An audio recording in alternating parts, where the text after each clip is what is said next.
अगर एक हारा हुआ इंसान हारने के बाद भी मुस्कुरा दे तो जीतने वाला भी जीत की खुशी खो देता है। ये है मुस्कान की ताकत। तो हर दिन कीजिए दिन की शुरुआत एक मुस्कुराहट के साथ। सुप्रभात, मैं दीक्षा कोहली। आइए शुरुआत करते हैं मुख्य गतिविधियों के साथ। भारत मंडपम में दूसरे एशिया प्रशांत मंत्री स्तरीय सम्मेलन में प्रधानमंत्री नरेंद्र मोदी ने की दिल्ली घोषणा पत्र को अपनाने की घोषणा। एशिया प्रशांत क्षेत्र के विमानन उद्योग को नई ऊंचाइयों तक पहुंचाने का एक दूरदर्शी रोड मैप है दिल्ली घोषणा पत्र। अपने संबोधन में प्रधानमंत्री ने कहा, भारत का उड्डयन क्षेत्र बन रहा है उल्लेखनीय परिवर्तन का साक्षी। कनेक्टिविटी बढ़ने के साथ साथ यात्रा हो रही है सुगम। अंतर्राष्ट्रीय नागरिक उड्डयन संगठन के 80 वर्ष पूरे होने के उपलक्ष्य में प्रधानमंत्री ने की 80,000 पेड़ लगाने का ऐलान। सरकार की आलोचना करें लेकिन देश की नहीं, बोले उपराष्ट्रपति जगदीप धनखड़। कहा, संवैधानिक पद पर बैठे व्यक्ति का राष्ट्र के दुश्मनों का हिस्सा बनना निंदनीय। संसद भवन परिसर में राज्यसभा सचिवालय में इंटर्नशिप कर रहे छात्रों को संबोधित करते हुए कहा, देश के बाहर हर एक भारतीय को बनना होगा राष्ट्र का राजदूत। उपराष्ट्रपति आज राजस्थान की 1 दिवसीय यात्रा पर। अजमेर स्थित राजस्थान केंद्रीय विश्वविद्यालय में विकसित भारत एक्ट 2047 में उच्च शिक्षा की भूमिका पर विद्यार्थियों और शिक्षकों से करेंगे संवाद।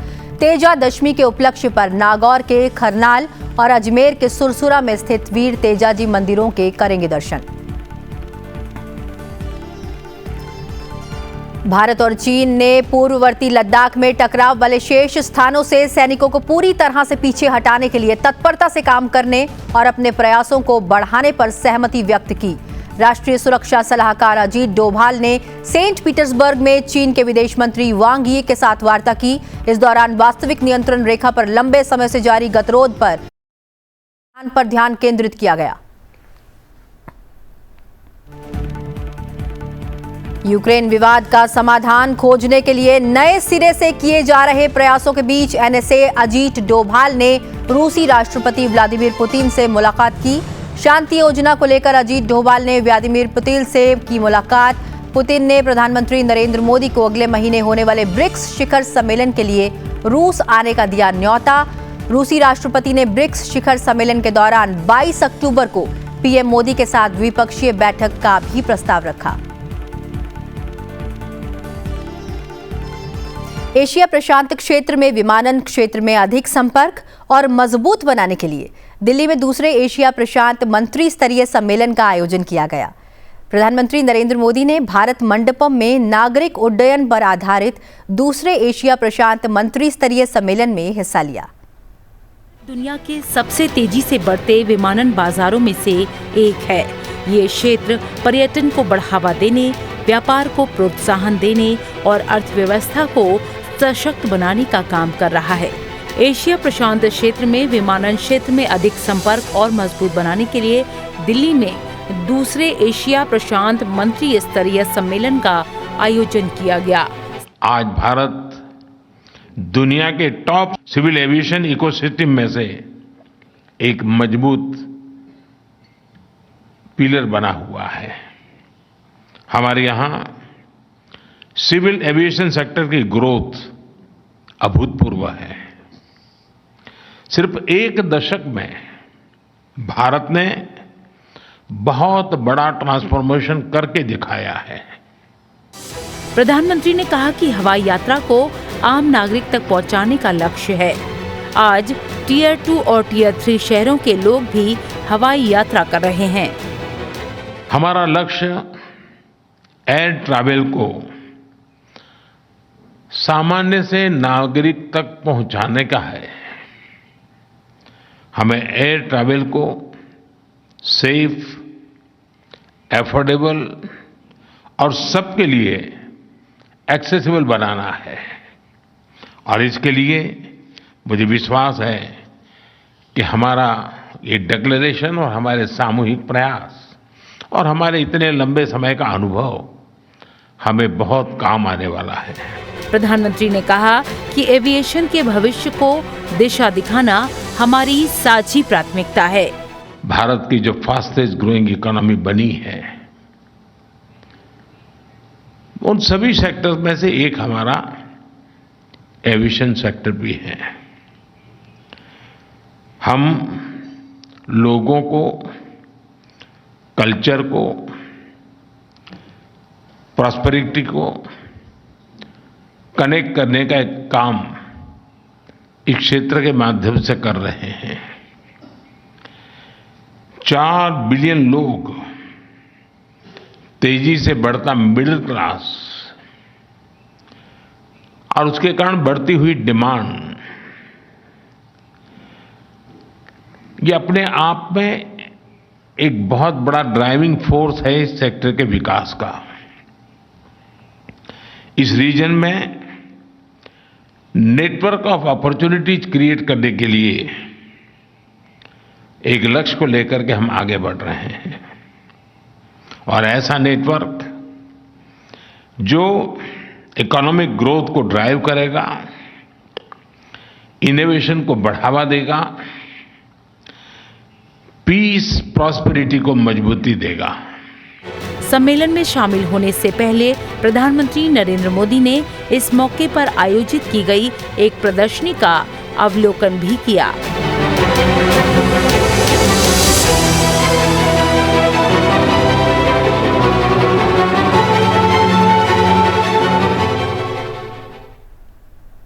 वहीं पेरिस पैरालंपिक्स 2024 में भारतीय एथलीट्स ने शानदार प्रदर्शन करते हुए इतिहास रच दिया है।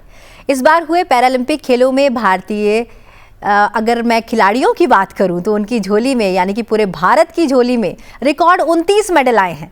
इसमें 7 गोल्ड हैं, 9 सिल्वर हैं और 13 ब्रॉन्ज मेडल शामिल हैं। पैरालंपिक खेलों के इतिहास में ये पहली बार हुआ है जब भारतीय एथलीटों ने 7 गोल्ड मेडल जीते हों। इस टूर्नामेंट की मेडल टैली में भारत 18वें पायदान पर था। बहरहाल पैरालंपिक गेम्स में धूम मचाने के बाद सारे खिलाड़ियों की घर वापसी हो गई है। वतन लौटने के बाद प्रधानमंत्री नरेंद्र मोदी ने सभी पदक वीरों से अपने आवास पर गुरुवार को मुलाकात की। इस दौरान पदक वीरों ने पीएम मोदी को उपहार भी दिए।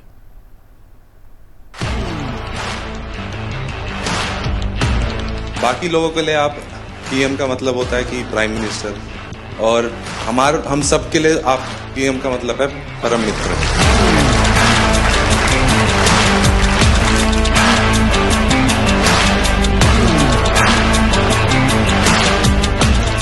शीतल की सिग्नेचर मिल जाएगी आज मुझे।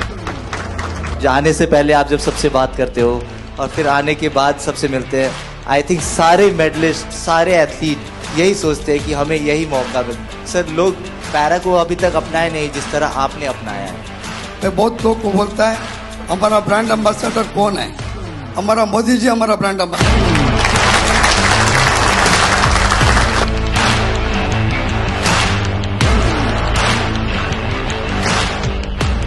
तो क्या पहनाना चाहोगे? तो मैं यहाँ बैठता हूँ, तुम पहनाओ। तुम मुझसे बड़े हो, दिखाई दे। इस बार जिनकी रील सबसे ज्यादा पॉपुलर हुई वहां तो तुमने दिन निकाल दिए। अब घर में क्या होगा तेरा? सिमरन सर, ये जितना अच्छा बन के दिखा रहा है इतना है नहीं। कभी ना कभी ऐसे प्रेशर आता रहता है कि आपको परफॉर्म करना है। जब आप बोलते हो कि आप जाओ बस खेलो, हाँ जीत हार तो लगी रहती है, फिर नीचे वाले ये सब ऐसे लगते हैं अरे देख लेंगे।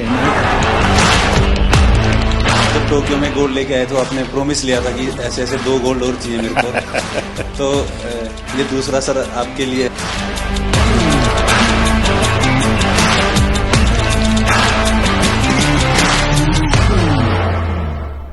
तो ये थे कभी ना भूल पाने वाले पैरालंपिक्स खिलाड़ियों के अद्भुत पल, अनमोल पल। बढ़ते हैं अगली खबर की ओर। उपराष्ट्रपति जगदीप धनखड़ आज राजस्थान के अजमेर, करनाल और सुरसुरा के 1 दिवसीय दौरे पर रहेंगे। उपराष्ट्रपति जगदीप धनखड़ अपने 1 दिवसीय राजस्थान दौरे के दौरान अजमेर स्थित राजस्थान केंद्रीय विश्वविद्यालय के कार्यक्रम में शामिल होंगे और कार्यक्रम में मुख्य अतिथि के रूप में अध्यक्षता करेंगे। उपराष्ट्रपति विश्वविद्यालय में विकसित भारत एक्ट 2047 में उच्च शिक्षा की भूमिका विषय पर विद्यार्थियों और शिक्षकों से संवाद करेंगे। इस यात्रा के दौरान उपराष्ट्रपति तेजा दशमी के उपलक्ष्य पर नागौर में स्थित खरनाल और अजमेर में स्थित सुरसुरा में वीर तेजाजी मंदिरों के दर्शन भी करेंगे।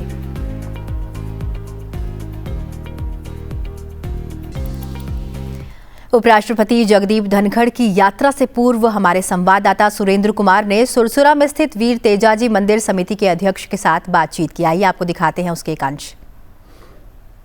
अभी हम मौजूद हैं सुरसुरा के तेजाजी धाम में और हमारे साथ मौजूद हैं मंदिर समिति के अध्यक्ष उगमा राम जी। उगमा जी, मंदिर की जो आस्था है, तेजाजी महाराज की जो आस्था राजस्थान में है और देश भर में है, क्या कहते हैं, क्या है कहानी इसके पीछे और मंदिर की स्थापना कब हुई, कैसे मंदिर की जो प्रचार है प्रसार है मान्यता है लगातार बढ़ती जा रही है? ये मंदिर 950 साल पुराना मंदिर है, प्राचीन मंदिर है। इसका इतिहास जो राजा गुजरी की गायां लेने के लिए इसी जगह से जो आगे गायां छुड़ाने के लिए जा रहे थे, यहाँ सर्प नाग देवता सर्प यहाँ पे मिला उनको और ये डसने की मतलब है जो उनको किया, तो डसने के लिए फिर मतलब है जो उन्होंने बोला राजा गुजरी की गायें लेके आ जाता हूँ, फिर आप डस लेना। सत्य वचन के लिए वो बॉम्बे पे आ गए, नाग देवता ने फिर डस लिया, वीर गति को प्राप्त हो गए। फिर ये समाचार उनके ससुराल धर्मपत्नी को पहुंचा, तो धर्मपत्नी वहाँ से मतलब सती होने के लिए इसी स्थान आ गई और सूर्य देव से अरदास किया कि मेरे को पति देव के साथ ही वीर गति मेरे को भी सती होनी है। और कौन कौन सी मान्यताएं यहाँ मंदिर को लेकर हैं? बिल्कुल, यहाँ पर जो भी काले या जहरीले जो भी सर्प है, जीव जंतु अगर किसी मनुष्य को डस लेते हैं या खा जाते हैं, जैसे ही तेजाजी मंदिर यहाँ पे बबूती और तांत बांध के जो परिक्रमा करते हैं उनको अति शीघ्र लाभ मिलता है। और ये उपलब्धि इसी धाम की मतलब है जो पूरे भारत में मतलब है जो जगह जगह से जो श्रद्धालु आते हैं उनका मतलब है जो किसी औषधि दवाई लेने की जरूरत नहीं है, तांती और बबूती से ही ठीक हो जाते हैं। ऐसे में एक मान्यता और हमने सुनी है, मान्यता है कि यहाँ पर आके लोग मान्यता मांगते हैं तो धागा बांधते हैं, साथ ही यहाँ की जो अग्नि है वो अग्नि को अलग अलग मंदिरों में लोग लेके जाते हैं पैदल, तो उसके पीछे क्या कहानी है और क्या मान्यताएं हैं? देखिए साहब, ये मुख्य धाम सुरसुरा जो है मंदिर यहाँ से कहीं भी बन रहे हैं, चाहे राजस्थान में है और राजस्थान से बाहर भव्य है, दिव्य है, इससे भी अच्छे मंदिर मिल सकते हैं। पर मेन जो मुख्य धाम है, ज्योत यहीं से प्रज्वलित होकर वहाँ प्राण प्रतिष्ठा में जाती है, तो यहाँ की मुख्य धाम की जो ज्योत जाएगी उसके बाद ही प्राण प्रतिष्ठा वहाँ परिपूर्ण होती है। और राज्य के और सभी जिलों से लोग, अलग अलग समुदाय के लोग यहाँ आते हैं, उसको लेकर आप क्या कह रहे हैं, किस तरह से ये एकता का प्रतीक बन गए हैं आज? देखिए, ये सत्यवती वीर तेजाजी महाराज की मान्यता पूरे देश भर में है और सभी जाति का कोई मतलब विशेष नहीं है, सभी जाति के दर्शनार्थी दर्शन करने यहाँ आते रहते हैं। पूरे राजस्थान से, पूरे भारत, हर प्रांत से यहाँ दर्शनार्थी आते हैं, उनकी मनोकामना पूरी होती है, जो भी मन्नत मांगते हैं। संसद टीवी से बात करने के लिए आपका बहुत बहुत धन्यवाद। तो ये थे उगमा राम जी, जिन्होंने बताया किस तरह से मंदिर की मान्यता लगातार बढ़ती जा रही है। समाज का कोई भी अंग हो, कोई भी वर्ग हो, सभी लोग यहाँ दर्शन के लिए आते हैं, अपनी मान्यता मांगते हैं, मान्यताएं, और ऐसे में उनकी मान्यताएं पूरी होती है तो उसको धागे के स्वरूप में खोल भी ले आते हैं। संसद टीवी के लिए सुरसुरा धाम से कैमरामैन महावीर सिंह के साथ सुरेंद्र कुमार। तेजा दशमी के अवसर पर तेजा जी के मंदिर से आप सुन रहे थे हमारे संवाददाता सुरेंद्र कुमार को। आइए बढ़ते हैं अगली खबर की ओर। भारत के उपराष्ट्रपति और राज्यसभा के सभापति जगदीप धनखड़ ने संसद भवन में राज्यसभा इंटर्नशिप कार्यक्रम 1 के प्रतिभागियों के तीसरे बैच के समापन कार्यक्रम की अध्यक्षता की। आइए देखते हैं इसकी कुछ झलकियां।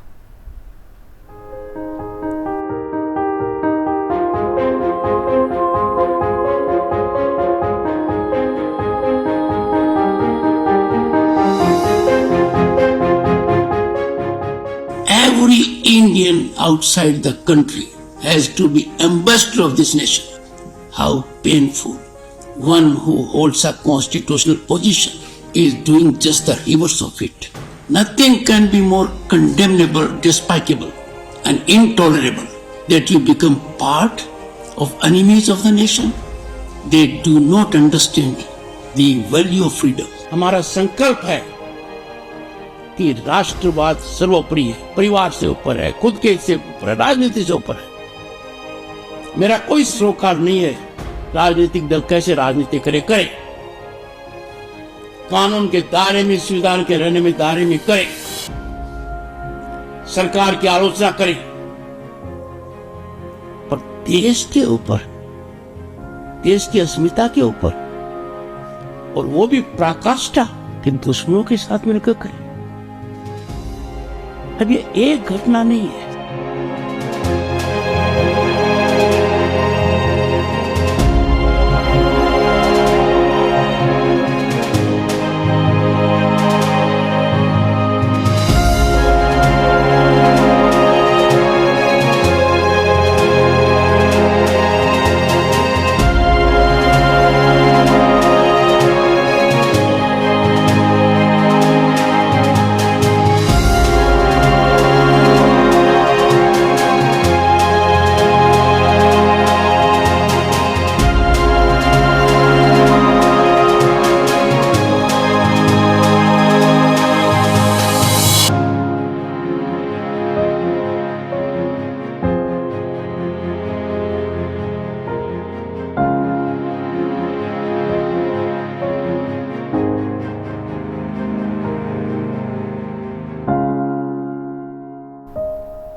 मार्क्सवादी कम्युनिस्ट पार्टी के महासचिव सीताराम येचुरी का लंबी बीमारी के बाद निधन हो गया है। 72 वर्षीय वरिष्ठ नेता ने नई दिल्ली के अखिल भारतीय आयुर्विज्ञान संस्थान यानी एम्स में अंतिम सांस ली। उन्हें पिछले महीने की 19 तारीख को इलाज के लिए एम्स में भर्ती कराया गया था। उनका पार्थिव शरीर शनिवार को सुबह 11 बजे से दोपहर 3 बजे के बीच जनता के दर्शन और श्रद्धांजलि के लिए नई दिल्ली स्थित पार्टी मुख्यालय में रखा जाएगा। इसके बाद उनके पार्थिव शरीर को उनकी अंतिम इच्छा के अनुसार चिकित्सा अनुसंधान के लिए एम्स को दान कर दिया जाएगा। सीताराम येचुरी के निधन पर राष्ट्रपति, उपराष्ट्रपति और प्रधानमंत्री ने शोक प्रकट किया है। एक सोशल मीडिया पोस्ट में राष्ट्रपति द्रौपदी मुर्मू ने कहा है कि सीपीआई महासचिव श्री सीताराम येचुरी के निधन के बारे में जानकर दुख हुआ। पहले एक छात्र नेता और फिर राष्ट्रीय राजनीति में तथा एक सांसद के रूप में सीताराम येचुरी की एक अलग और प्रभावशाली आवाज़ थी। उन्होंने कहा कि एक प्रतिबद्ध विचारक होने के बावजूद उन्होंने पार्टी लाइन से हटकर भी दोस्त बनाए। उनके परिवार और सहयोगियों के प्रति मेरी हार्दिक संवेदनाएं हैं। उपराष्ट्रपति जगदीप धनखड़ ने शोक संदेश में कहा कि सीताराम येचुरी जी के निधन से बहुत दुखी हूँ। सीताराम येचुरी का 5 दशकों का करियर भारतीय लोकतंत्र को मजबूत करने की दिशा में महत्वपूर्ण योगदान दर्शाता है। वे अपने पीछे जनसेवा के प्रति अटूट प्रतिबद्धता की समृद्ध विरासत छोड़ गए हैं। मैं इस दुख की घड़ी में उनके परिवार, मित्रों और प्रशंसकों के प्रति अपनी हार्दिक संवेदना व्यक्त करता हूँ। ओम शांति।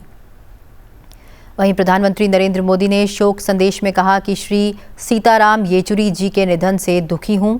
वे वामपंथ के अग्रणी नेता थे और सभी राजनीतिक दलों से जुड़ने की अपनी क्षमता के लिए जाने जाते थे। प्रधानमंत्री ने कहा कि उन्होंने एक प्रभावी सांसद के रूप में भी अपनी पहचान बनाई है। इस दुख की घड़ी में मेरी संवेदनाएं उनके परिवार और प्रशंसकों के साथ हैं। ओम शांति। भारत और चीन ने पूर्वी लद्दाख में टकराव वाले शेष स्थानों से सैनिकों को पूरी तरह से पीछे हटाने के लिए तत्परता से काम करने और अपने प्रयासों को बढ़ाने पर सहमति व्यक्त की है। राष्ट्रीय सुरक्षा सलाहकार अजीत डोभाल ने सेंट पीटर्सबर्ग में चीन के विदेश मंत्री वांग यी के साथ वार्ता की। इस दौरान वास्तविक नियंत्रण रेखा पर लंबे समय से जारी गतिरोध पर शीघ्र समाधान पर ध्यान केंद्रित किया गया। डोभाल ने वांग को बताया कि सीमावर्ती क्षेत्रों में शांति और एलएसी का सम्मान द्विपक्षीय संबंधों में सामान्य स्थिति बनाने के लिए बेहद जरूरी है। डोभाल और वांग के बीच हुई बैठक रूसी शहर सेंट पीटर्सबर्ग में ब्रिक्स देशों के राष्ट्रीय सुरक्षा सलाहकारों के सम्मेलन के इतर हुई। ब्रिक्स में ब्राजील, रूस, भारत, चीन और दक्षिण अफ्रीका शामिल हैं।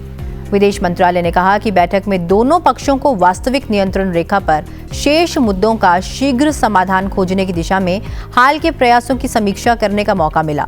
दोनों पक्षों ने तत्परता से काम करने और टकराव वाले शेष स्थानों से सैनिकों को पूरी तरह से पीछे हटाने के लिए अपने प्रयासों को बढ़ाने पर सहमति व्यक्त की। दोनों पक्षों को दोनों सरकारों द्वारा अतीत में किए गए प्रासंगिक द्विपक्षीय समझौतों और प्रोटोकॉल का पूरी तरह पालन करना चाहिए। दोनों पक्ष इस बात में सहमत हुए कि भारत और चीन के बीच द्विपक्षीय संबंध न केवल दोनों देशों के लिए बल्कि क्षेत्र और विश्व के लिए भी महत्वपूर्ण है।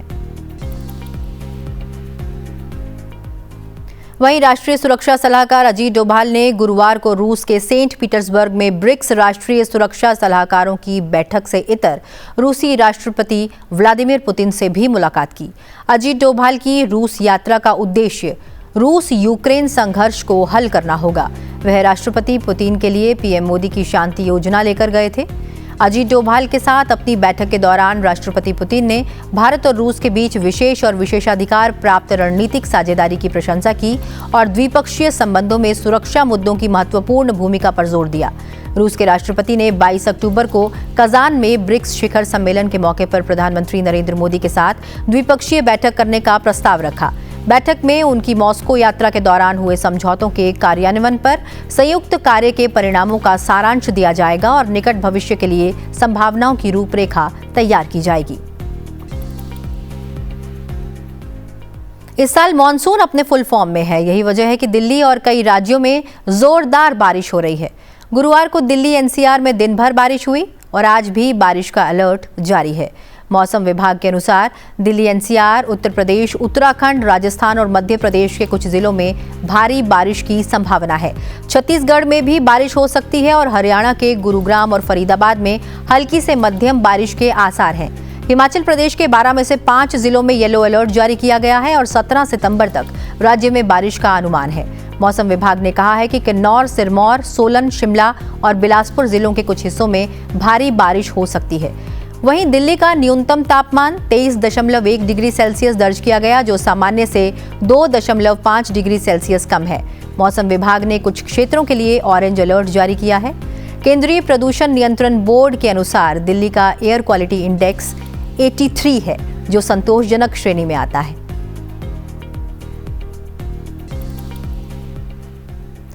रक्षा अनुसंधान और विकास संगठन और भारतीय नौसेना ने एकीकृत परीक्षण रेंज से 12 सितंबर 2024 को लगभग 3 बजे वर्टिकल लॉन्च शॉर्ट रेंज सतह से हवा में मार करने वाली मिसाइल का सफलतापूर्वक उड़ान परीक्षण किया है। ये उड़ान परीक्षण एक भूमि आधारित ऊर्ध्वाधर लॉन्चर से किया गया है, जिसमें कम ऊंचाई पर उड़ रहे उच्च गति वाले एक हवाई लक्ष्य पर निशाना साधा गया है। मिसाइल प्रणाली ने सफलतापूर्वक लक्ष्य का पता लगाया और उसे भेद किया। यह परीक्षण बंगाल की खाड़ी के तट पर स्थित ओडिशा से बालेश्वर के अंतर्गत चांदीपुर नामक स्थान के आईटीआर परिसर में स्थित लॉन्चिंग कॉम्प्लेक्स 3 में किया गया है। इस मिसाइल का वजन 170 किलोग्राम है और सॉलिड फ्यूल रॉकेट है। इंजन की मदद से उड़ान भरने वाला ये मिसाइल 80 किलोमीटर की रेंज तक मार कर सकती है। इस परीक्षण का उद्देश्य प्रॉक्सिमिटी फ्यूज और सीकर सहित हथियार प्रणाली के कई अद्यतन तत्वों को मान्य करना था। इस प्रणाली के प्रदर्शन की आईटीआर चांदीपुर में तैनात radar, electro optical tracking system और टेलीमेट्री जैसे विभिन्न उपकरणों द्वारा सावधानीपूर्वक निगरानी व पुष्टि की गई। रक्षा मंत्री राजनाथ सिंह ने डीआरडीओ और भारतीय नौसेना की टीमों की उनकी उपलब्धि के लिए सराहना करते हुए कहा कि यह परीक्षण VLSRSM हथियार प्रणाली की विश्वसनीयता और प्रभावशीलता की पुष्टि करता है। जोधपुर एयरबेस पर भारतीय वायुसेना द्वारा आयोजित सबसे बड़े बहुराष्ट्रीय हवाई अभ्यासों में से एक है तरंग शक्ति 2024, जो कि अभी चल रहा है। चलते चलते आपको दिखाते हैं युद्धाभ्यास तरंग शक्ति 2024 की कुछ झलकियां। अभी के लिए मुझे दीजिए इजाजत और देखते रहिए संसद टीवी। नमस्कार।